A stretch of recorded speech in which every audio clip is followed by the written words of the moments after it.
Friends, आज के video में हम लोग बात करने वाले हैं एक माइल में कितना किलोमीटर होता है। ये बहुत कोई जानते हो, लेकिन ये आता कहां से है, कैसे डिराइव करके ये आता है 1 माइल में 1.609 किलोमीटर, ये मैं आज आपको बताऊंगा। तो बेसिकली ये एक यूनिट कन्वर्शन का क्लास आज होने वाला है। जो लोग रोड वाले सेक्टर में काम करते हो ना, उन लोग के लिए यूनिट कन्वर्शन बहुत ज्यादा इंपॉर्टेंट होता है। तो जो रोड में काम करते हैं सिर्फ उनके लिए ही नहीं, सिविल इंजीनियर जितने भी हैं उन लोग के लिए भी ये बहुत ज्यादा फायदेमंद है। आप लोग को पता होना चाहिए ये चीज। तो छोटा सा वीडियो बनेगा, बट ध्यान देके देखिएगा, बहुत इजी है। अगर आप देखोगे यहाँ पे तो आपको लगेगा अरे ये इतना आसान है, ये तो हमें ही पता था। तो पूरा स्टेप बाय स्टेप आप जस्ट फॉलो कीजिएगा। और मैंने यूनिट कन्वर्शन पे एक वीडियो बनाया था जिसमें मैंने 20 शायद टॉप 20 यूनिट कन्वर्शन जो एक सिविल इंजीनियर को पक्का आना चाहिए वो मैंने बताया था। आप अभी मेरे स्क्रीन पे देख सक रहे हो, ये पूरा लिस्ट मैंने उसे बताया था और क्या क्या फैक्टर है जिससे ये सारे यूनिट कन्वर्शन आप चुटकी में कर सकते हो। तो इस वीडियो को जरूर देखना, डिस्क्रिप्शन में मैंने इसका लिंक डाल दिया है। ठीक है, तो चलिए पहले इस वीडियो को देख लेते हैं। तो हम लोग आज क्या निकालने वाले हैं, एक माइल में कितना किलोमीटर होता है, ये आता कहां से है। ठीक है, चलिए तो हम लोग क्या करेंगे, अब इसका सॉल्यूशन करेंगे। वीडियो को एंड तक देखिएगा ताकि आपका छोटा से छोटा डाउट जो है ना वो क्लियर हो जाएगा। ठीक है, उसके बाद भी कुछ डाउट रहा तो कमेंट पूछ लीजिएगा, लेकिन मुझे नहीं लगता कि आपको कोई डाउट रहेगा इस वीडियो को देखने के बाद। तो 1 mile is equal to how many kilometre. तो सबसे पहला चीज, ये चीज आप जानते हो, 1 इंच में कितना सेंटीमीटर होता है। 1 इंच में कितना सेंटीमीटर होता है, अगर मैं आप लोग से ये पूछूं, पता है ये इंटरव्यू का एक क्वेश्चन है जो मुझसे पूछा गया था। जब मैं शापोजी का इंटरव्यू देने गया था ना, तब मुझसे ये पेपर, जब रिटन टेस्ट होता है उसका, उसमें ये क्वेश्चन था 1 इंच में कितना सेंटीमीटर होता है। तो ये आप लोगों को पता ही है, 1 इंच में होता है हमारा 2.54 सेंटीमीटर। करेक्ट। अब हम लोग यहां से उल्टा आएंगे। अब हम लोग, जब हमको ये पता चल चुका ना, तो 1 फीट में कितना इंच होगा, 1 फीट में कितना इंच होता है, आप लोग सभी जानते हो 1 फीट में 12 इंच होता है। क्लियर, यहां तक क्लियर हो गया मैं उम्मीद करता हूं। ठीक है, अब हम लोग बात करने वाले हैं गज के बारे में। गज भी एक यूनिट है हम लोग का, जो हम लोग यूज करते हैं मेजरमेंट करने में। तो ये सब सिविल इंजीनियर के लिए बहुत काम किया है, अगर आप जानते हो तो। ठीक है, तो 1 गज में कितना फीट होता है, अब मैं ये पूछना चाहता हूं आप लोग से, 1 गज में कितना फीट होता है। तो 1 गज में हमारा होता है 3 फीट। ठीक है, 1 गज में हमारा होता है 3 फीट। देखिए क्रॉस आता जाएगा। ठीक है, 1 feet is equal to 12 inch. जैसे देखिए इंच यहां पे आ गया, अब फीट यहां पे आ गया, अब गज यहां जाने वाला है। ठीक है, तो ये बेसिकली याद रखिएगा, 1 इंच में इतना सेंटीमीटर, 1 फीट में 12 इंच, 1 गज में 3 फीट। अब देखिए ध्यान से सुनिएगा, अब बहुत इंपॉर्टेंट कैलकुलेशन सब चालू होने वाला है। इसके बाद आता है एक चेन। एक चेन बराबर कितना गज। कोई भी आपसे पूछेगा एक चेन बराबर कितना गज, तो आप बोल दीजिएगा 22 गज। ठीक है, अब इस 22 गज को हमको कन्वर्ट करना है फीट में। तो देखिए 1 गज में हमारा होता है 3 फीट, तो 22 गज में कितना होगा, मल्टीप्लाई कर देंगे 22 इंटू ये 3। ठीक है, तो ये कितना आ गया, 22 दिया मतलब 66, 3 6, 3 6, इतना फीट।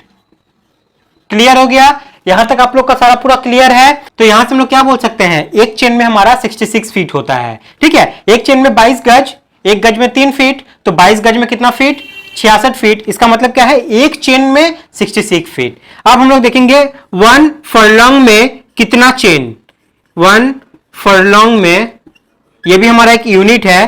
ठीक है, 1 फर्लॉन्ग में कितना चेन होता है, हमेशा याद रखिएगा 10 चेन होता है। ठीक है, 1 फर्लॉन्ग में 10 चेन होता है। तो इस 10 चेन को फिर हमको कन्वर्ट करना है फीट में। तो देखिए एक चेन में, यहां पे मैंने बताया था एक चेन में हमारा होता है 66 फीट, तो 10 चेन में कितना हो जाएगा, मल्टीप्लाई कर दो, 10 इंटू 66 कितना हो गया, 660 फीट।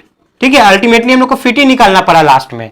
ठीक है, यहां तक क्लियर है, कोई डाउट नहीं है मैं उम्मीद करता हूं। अब यहां के बाद हम लोग को मेन कैलकुलेशन करना है। अब देखिए यहां पे, अब हम लोग जाएंगे माइल वाले पार्ट में। तो 1 माइल इज इक्वल टू कितना फर्लॉन्ग होता है, पहले फर्लॉन्ग में तोड़ेंगे। ठीक है, कितना फर्लॉन्ग, हमेशा याद रखिएगा 1 माइल में हमारा होता है 8 फर्लॉन्ग। ठीक है, 8 फर्लॉन्ग। ठीक है, अब देखिए 8 फर्लॉन्ग को हम लोग को एक्चुअली में यहां पे जो भी लास्ट में यूनिट चाहिए ना, वो यूनिट चाहिए हमारा सेंटीमीटर। तो इस फरलॉन्ग को कन्वर्ट करना है सेंटीमीटर में, तो सेंटीमीटर तक जाने के लिए हमें क्या करना होगा, पहले फरलॉन्ग को तोड़ेंगे हम लोग फीट में, क्योंकि हम लोग को पता है कि एक फरलॉन्ग में कितना फीट होता है। ठीक है, तो देखिए 8 फरलॉन्ग में कितना होगा, एक फरलॉन्ग में होता है 660 फीट, तो 8 फरलॉन्ग में कितना होगा 8 इंटू 660। ठीक है, 8 इंटू 660 कर दोगे ना, तो जो भी आंसर आपके पास आएगा वो फीट में आ जाएगा, लेकिन हम लोग को फीट में नहीं चाहिए, हम लोग कभी कन्वर्ट करना है किसमें, सेंटीमीटर में। ठीक है, सेंटीमीटर में जाएंगे, फिर मीटर में जाएंगे, फिर वहां से हम लोग किलोमीटर में जाएंगे। ठीक है, तो पहले ये हमारा आ चुका है फीट में वैल्यू, क्लियर हो गया, ये फीट में हमको आंसर दे देगा अगर इसको सिर्फ मल्टीप्लाई कर देंगे तो। अब इसी को अब हम लोग जानते हैं एक फीट में 12 इंच होता है, तो ये टोटल मेरा फीट है, 8 इंटू 660 कर दोगे तो फीट हो जाएगा। अब फीट से कन्वर्ट करो इंच में, ठीक है, फीट से कन्वर्ट करो इंच में, तो कैसे जाएगा, एक फीट में हमारा होता है 12 इंच, तो इस टोटल फीट में कितना इंच होगा, हमको 12 से मल्टीप्लाई कर देना होगा, तो ये 12 से मल्टीप्लाई कर दीजिए। जैसे ये 12 से मल्टीप्लाई कर दिए ना, तो ये टोटल वैल्यू अब आपका फीट नहीं रह जाएगा, ये टोटल वैल्यू अब आपका रह जाएगा इंच में।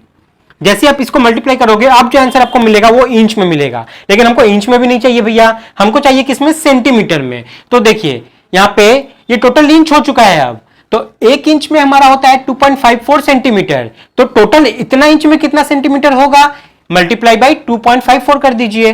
तो जैसे इसको आप 2.54 से मल्टीप्लाई करोगे ना, ये पूरा वैल्यू आपका आ जाएगा सेंटीमीटर में, और ये वैल्यू हट जाएगा इंच वाला। मतलब अब इसे टोटल मल्टीप्लाई कीजिए, ये जो भी आंसर आपका देगा वो सेंटीमीटर में आएगा। ठीक है, तो वही मैंने यहाँ पे सेंटीमीटर लिखा है। तो चलिए इसको मल्टीप्लाई कर लेते हैं, ये कितना आता है देख लेता हूं। तो हमारा यहाँ पे आंसर कितना आया, इसको मल्टीप्लाई करके 160934.6 सेंटीमीटर। ठीक है, हम लोग को क्या सेंटीमीटर में जाना है, नहीं, हम लोग यहां तक आए। अब हम लोग को कन्वर्ट करना है इस सेंटीमीटर को मीटर में। तो आप लोग ये जानते होंगे कि हमारा 1 सेंटीमीटर बराबर होता है, देखिए यहां पे मैंने नोट लिख रहा हूं, ठीक है, ये नोट 1 सेंटीमीटर में हमारा होता है 1/100 मीटर। ठीक है, मतलब आपको जब भी सेंटीमीटर से मीटर में जाना है ना, 100 से डिवाइड कर दीजिए उसको, जैसे डिवाइड कर दोगे वो मीटर में कन्वर्ट हो जाएगा। तो ये टोटल सेंटीमीटर में है मेरा, इसको जैसे हम लोग डिवाइड करेंगे, देखिए यहां पे मैं कर रहा हूं 160934.6 डिवाइडेड बाई 100। जैसे इसको 100 से आप डिवाइड किए ना, अब इसका यूनिट चेंज हो जाएगा। क्या यूनिट चेंज हो जाएगा, अब ये मीटर में कन्वर्ट हो गया, समझ में आ गया। तो जैसे ही इसको चलिए डिवाइड करते हैं, यहां पे डिवाइड जैसे करोगे ना, तो 100 से डिवाइड करोगे तो ये आएगा आपका 1609.346 मीटर। ठीक है, मीटर में कन्वर्ट हो गया। अब एक लास्ट स्टेप बचा हुआ है जस्ट यहाँ पे, हम लोग को किस में आना है, किलोमीटर में। तो मीटर से किलोमीटर में कैसे कन्वर्ट होता है, उस चीज को अगर आप 1000 से डिवाइड कर दोगे, जैसे 1000 से डिवाइड करोगे ना, वो किलोमीटर में चला जाएगा।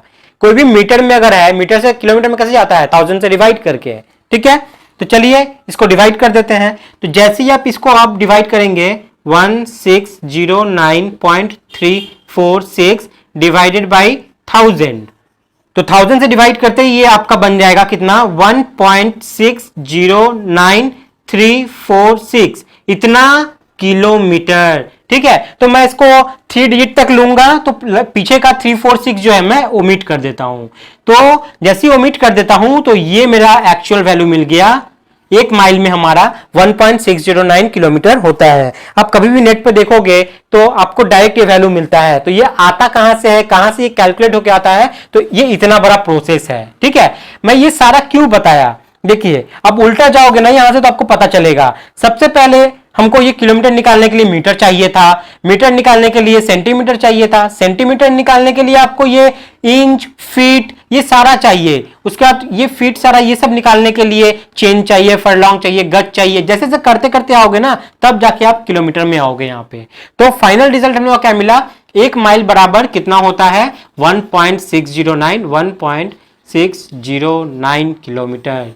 टॉपिक बहुत छोटा है, लेकिन यही सब अगर आपसे इंटरव्यू में पूछ दिया जाए और नहीं बता पाए, तो आप भले बहुत बड़ा बड़ा आंसर भी क्यों ना जानते हो, अगर बेसिक क्लियर नहीं है ना, तो सिलेक्शन नहीं होता है। और अगर आपका बेसिक क्लियर है और बड़ा चीज भी आप नहीं जानते हो, तो आपको ले लिया जाएगा इंटरव्यू में। क्योंकि उन लोगों को पता है कि साइट पे तो इसको हम लोग ट्रेनिंग देके खुद ही करवा देंगे, लेकिन ये बेसिक चीज का ट्रेनिंग वहां पे आपको नहीं दिया जाएगा। इसलिए ये सब बेसिक जो है ना फंडा, ये सब को क्लियर होना चाहिए। आप लोग को स्क्रीनशॉट लेना है मुझे पता है, तो लीजिए स्क्रीनशॉट ले लीजिए। तो इसी तरीके के और भी कोई भी आपको कन्वर्शन का अगर प्रूफ देखना है कि कहां से होके आता है उसका बेसिक, उसका रूट कहां पे है, ठीक है, तो रूट यहां पे है। अब इससे भी छोटा कर सकते थे, एक इनसे भी छोटा हम लोग जाए तो कर सकते हैं, लेकिन ये बेसिक है, ठीक है। तो अगर आप लोग चाहते हो कि और भी कोई मैं किसी का डिराइव ऐसे दिखाओ डेरिवेशन, तो आप लोग बताइए कमेंट में, मैं उसे वीडियो बनाकर डाल दूंगा। और मेरे स्क्रीन के सामने जो ये वीडियो का आप पोस्टर देख रहे हो, ये भी जाकर जरूर देख लो, क्योंकि ये बहुत ज्यादा काम की है आपके लिए। डिस्क्रिप्शन में उसका लिंक डाला हुआ है। तो फ्रेंड्स आज के लिए इतना ही है, नेक्स्ट वीडियो में फिर कुछ लेके आऊंगा आप लोग के लिए। तब तक के लिए बाय, टाटा, जय हिंद।